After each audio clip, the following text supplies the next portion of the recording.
No,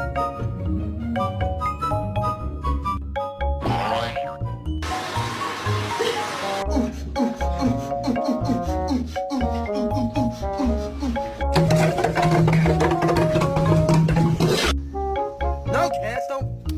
You fucker! Get your time off my door. Get it off my door.